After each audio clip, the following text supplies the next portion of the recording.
If you're an Android developer with an existing Android project, and you'd like to make use of the Qt Quick View Android class to add Qt Quick content to your Android app as a view, then you've come to the right place. This guide has everything you need to get started by using the Qt Tools for Android Studio plugin, available for free from the IntelliJ marketplace. In this video, we'll cover installing Qt Dependencies, installing the plugin, creating a new Android project with QML, importing an existing Qt QML project, and building and running the examples on a target. Download and install Qt requirements. So first, if you haven't got one yet, create yourself a new Qt account. Once you've done that, head to your Qt account webpage and log in. Then go to Downloads and select the online installer for your particular host operating system. We're doing Windows today. Then run the online installer. Put your username and password in. Press Next. Decide whether you can help us with anonymous feedback or not. Press Next. Select Custom Install. Then open Qt. Open the version of Qt that you're installing. Scroll down to Android.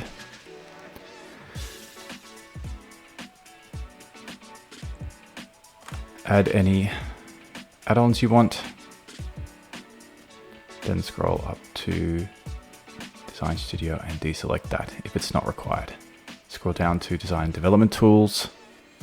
Deselect Qt Creator as it's not required. Press Next. Agree.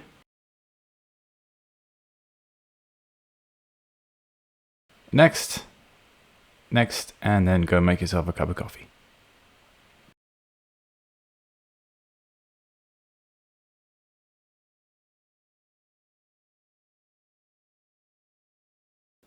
The other option is to clone, build, and install Qt yourself. It's a method that should only be used by developers who are working with unreleased or modified Qt builds. It does take a significant amount of effort and won't be covered here.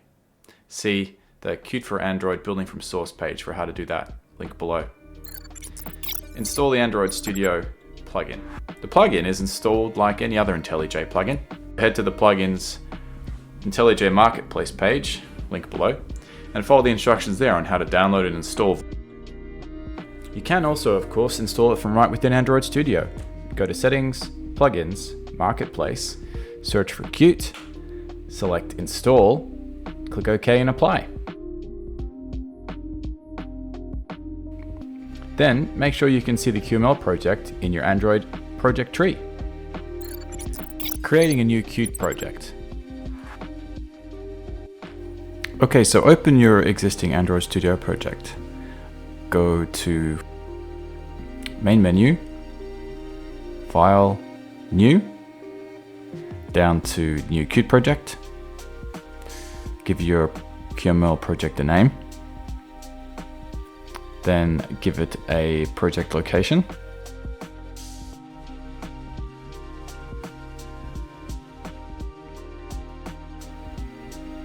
Select your Qt installation that you're using.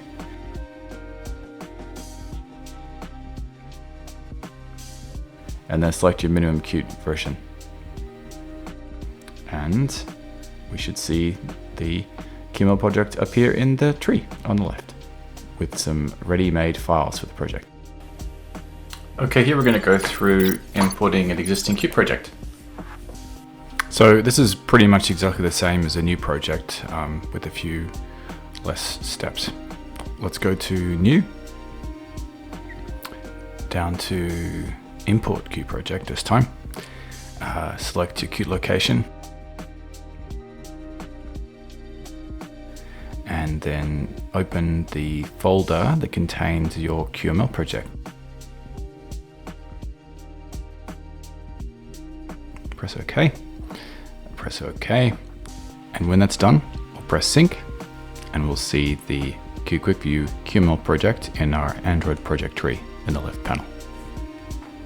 This time with the files from the project. Compiling and deploying to the target device or emulator. Okay, let's open the example Android Studio project that ships with Qt. You can find them in your Qt folder as shown here. Open that. Alright, first we have to go to Build and Clean Project.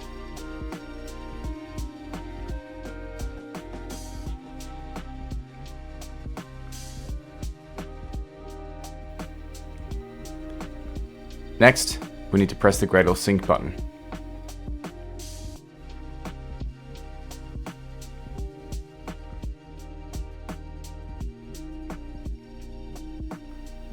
Last step, click Run. This will build the Qt and Android projects and then deploy the app on the target.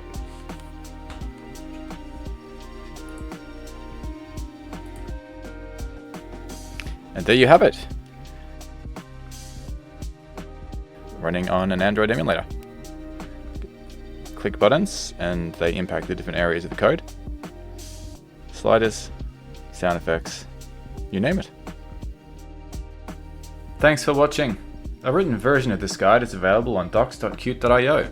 That and all other links mentioned in this video are given below. If you have any questions or comments, feel free to leave them. And as always, looking forward to seeing the future you're writing with Qt.